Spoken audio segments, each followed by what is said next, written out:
I watered my neighbor's plants for a week and found a piece of her past, still waiting. Last summer, my elderly neighbor, Mrs. Patel, asked if I could water her balcony plants while she visited her grandchildren for a week. She lived alone, and her little garden was charming: tulsi, mint, marigolds, and even a lemon tree in a recycled paint bucket. I agreed, thinking it would just be a simple favor. She handed me the key and smiled gently. "Just be kind to them," she said. "They're the only company I keep these days." On the third day, I stepped onto the balcony with the watering can and froze. A small green parrot was sitting on the railing. It didn't move, just tilted its head slightly, as if inspecting me. I laughed. "Hey there. Didn't know I had company today." It chirped softly in return. I placed a shallow saucer of water on the edge of the balcony. The parrot flew down and drank from it without hesitation.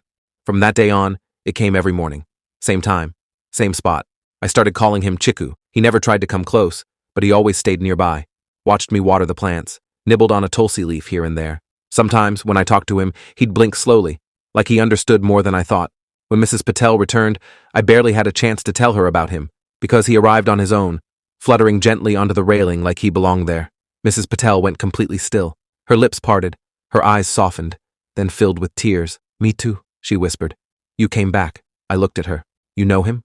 She nodded slowly. "That's me too. My husband used to feed him every morning.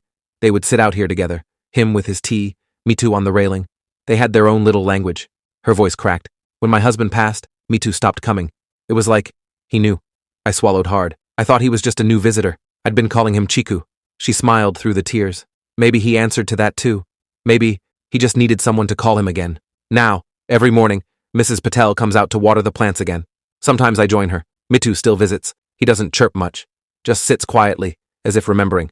And in those moments, between the leaves, the breeze, and that little green shadow, it feels like someone never truly left.